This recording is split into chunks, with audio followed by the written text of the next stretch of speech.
My dear students, आज मैं 10वीं क्लास का और 12वीं क्लास के बहुत इंपॉर्टेंट एक टॉपिक लेके आया हूं जो मानव नेत्र के बारे में बतलाने वाला हूं। यह टॉपिक 10वीं और 12वीं के फिजिक्स विषय में पढ़ना होता है और हर साल हर एग्जाम में आंख से संबंधित कुछ सवालें पूछी जाती है।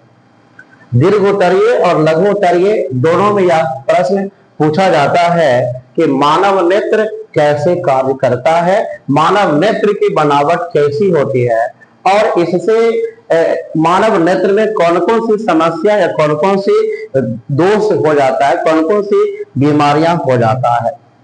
तो सबसे पहली बात है कि मनुष्य का जो आंख है, मानव का जो नेत्र है, यह मनुष्य के शरीर का बहुत महत्वपूर्ण एक अंग है। क्योंकि अगर मनुष्य के शरीर में अगर आंख ना रहे तो संसार अंधकार हो जाता है। आप कोई भी वस्तु को आंख के बिना देख नहीं सकते, यानी आपके आसपास जो वस्तु है आंख के बिना दिखाई नहीं देती। पर मनुष्य की जो आंख है यह एक गोलाकार रचना है, यानी इसकी जो आकार होती है लगभग गोलाकार होता है, जो हमारे सिर के नीचे नेत्र कोट में स्थित रहता है, आई ऑर्बिट में यह स्थित रहता है। और आंख की संख्या हमारे शरीर में 2 होती है, जो दाएं तथा बाएं भाग में एक एक स्थित रहता है। पर आंख की अगर वजन की बात करें तो आंख की वजन लगभग 7 ग्राम होता है। और इसकी जो व्यास, आंख की जो अगर वजन की बात करें तो आंख की सबसे पहले लिखिएगा मेन जो नाम है मानव नेत्र, यानी आज हम मानव नेत्र के बारे में बतलाने वाला हूं। मानव नेत्र, ह्यूमन आई।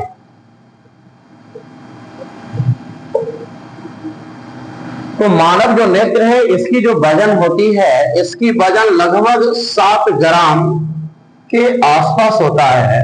और इसकी जो व्यास होती है, इसकी व्यास यानी व्यास में जो मोटाई होती है 3.5 माइक्रोमीटर के आसपास होता है। पर आंख हमारे शरीर में 6 मांसपेशियों से जुड़ी रहती है, यानी मनुष्य का जो आंख है ये अंदर की ओर 6 मांसपेशियों से जुड़ा रहता है। और यह 6 मांसपेशियां आंख को इधर उधर घुमाने का काम करता है। इसी की वजह से हमारी आंख कभी टेढ़ी होती है या आंख को आप इधर उधर घुमा सकते हैं। पर मनुष्य की जो आंख होती है, मनुष्य की आंख के 3 भाग होते हैं। मनुष्य की आंख में 3 परत होती है, जिसमें पहला जो परत होता है, सबसे पहला परत जो आप देख रहे हैं इस चित्र में, जो सबसे ऊपरी जो परत आपकी दिखाई दे रहा है, इस सबसे ऊपरी परत को हम श्वेत पटल कहते हैं। यानी पहला जो परत होता है जिससे हम श्वेत पटल कहते हैं। श्वेत पटल सबसे ऊपरी परत होती है। और बीच में जो आप देख रहे हैं यह जो काले रंग की जो दीवार दिखाई दे रहा है, इसको बीच वाली जो परत होती है इसको हम कोराइड कहते हैं। ये दूसरा नंबर पर कोराइड होता है। और आंख की सबसे जो निचली परत होती है, सबसे भीतरी परत होती है, जिसे हम रेटिना के नाम से जानते हैं। तो आज तीनों परत के बारे में हम बारी बारी से बताएंगे कि वह परत करता क्या है और वह परत कहां पाई जाती है। आप गौर से देखिएगा। तो सबसे पहले आंख की जो सबसे ऊपरी परत है इसके बारे में हम बतलाने जा रहे हैं कि आंख की जो सबसे ऊपरी परत जो होती है, इस सबसे ऊपरी परत को हम श्वेत पटल कहते हैं। और यह श्वेत पटल आपारदर्शक होता है, यानी यह जो परत है श्वेत पटल जो होता है ये आपारदर्शक होता है। श्वेत पटल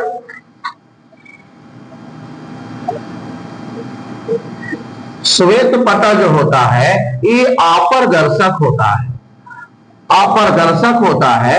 और यह अंदर की जो भाग होता है, ये अंदर की भागों को सुरक्षा करता है। यह कोई भी वस्तु को अंदर या कोई भी प्रकाश को अंदर जाने नहीं देता है। और यह आंख की भीतरी भागों को सुरक्षा करने का कार्य करता है। पर यह श्वेत पटल इस श्वेत पटल की जो आगे आप देख रहे हैं क्या श्वेत पटल है, और इस श्वेत पटल आगे चलकर, यह श्वेत पटल आगे चलकर एक उभरा हुआ रचना का निर्माण करता है। अब देखिए कि श्वेत पटल आया और आगे चलकर एक उभरा हुआ रचना का निर्माण करता है। इस रचना को हम कोर्निया कहते हैं, और यह कोर्निया आंख की मेन भाग होती है, जिसे नेत्र दान में भी दान किया जाता है। पर यह श्वेत पटल आगे चलकर एक उभरी रचना का निर्माण किया, जिसे हम कोर्निया कहते हैं, और इसी कोर्निया के द्वारा प्रकाश अंदर प्रवेश करने का कार्य करता है। इसी कोर्निया के द्वारा प्रकाश अंदर प्रवेश करता है। तो श्वेत पटल एकदम 3 लाइन में आप बता सकते हैं कि श्वेत पटल हमारी आंख की सबसे ऊपरी परत है।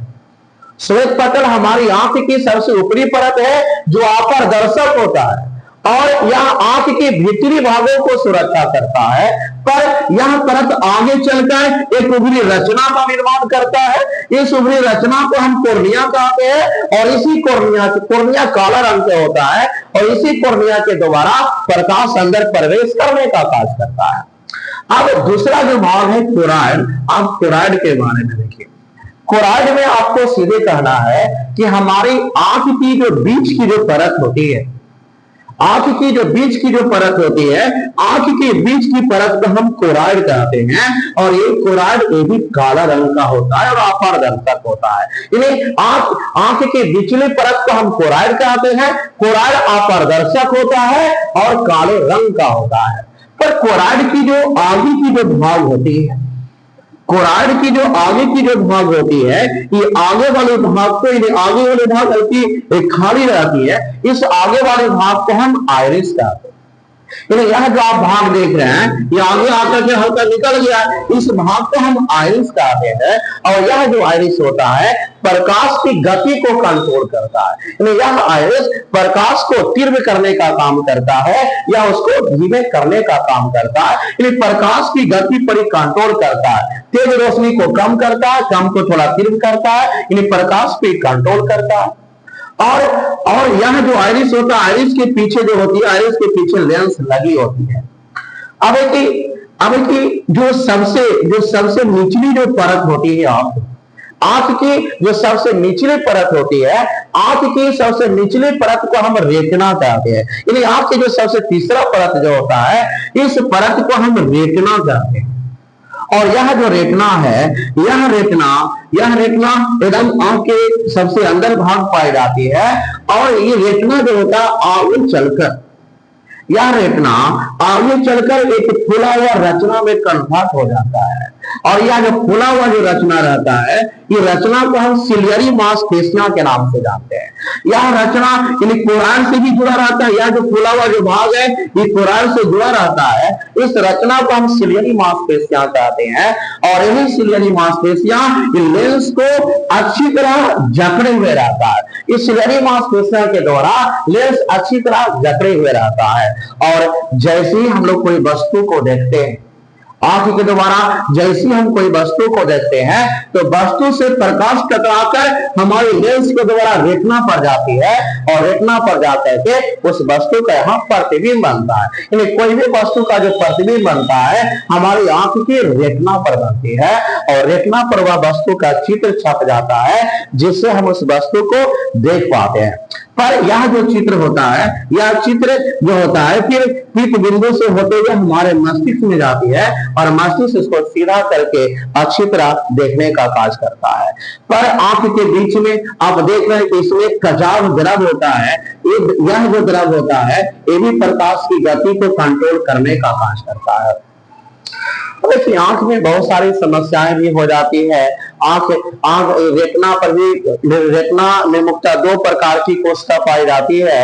ये रेटिना में जो 2 प्रकार की कोशिका पाई जाती है, जिसमें एक कोशिका को हम रोड्स कहते हैं, और दूसरी कोशिका को हम कोन्स कहते हैं। रोड्स वाला जो भाग होता है, ये रोड्स वाला का काम जो होता है, प्रकाश एवं अंधकार को पता करता है। बाई चांस हम प्रकाश से अंधकार में जाते हैं, तो उसको ही पता करने का काम करता है। और यही रेटिना वाला भाग में कोशिका कोन्स होता है, इसका काम होता है रंग को पहचानना। यानी हम पीले रंग की ड्रेस पहनते हैं, काले रंग की ड्रेस पहनते हैं, तो रंग का पहचानना कोन्स का काम होता है, और रोड्स का काम होता है प्रकाश या अंधकार को पता करना काम होता है। अब इसके आगे की जो टॉपिक है, इसके आगे की जो टॉपिक है, हम अगले वीडियो में हम बताने वाले हैं कि आंख में आखिर कौन कौन सी समस्या होती है, और निकट दृष्टि दोष, दूर दृष्टि दोष, मोतियाबिंद, जितना भी समस्या है ये नेक्स्ट वीडियो में आने वाली है। आज आपका वीडियो यहीं तक रहेगा। अगर वीडियो पसंद आए तो आप उसे लाइक करिए, कमेंट करिए और सब्सक्राइब करने का प्रयास करिए। धन्यवाद विद्यार्थी।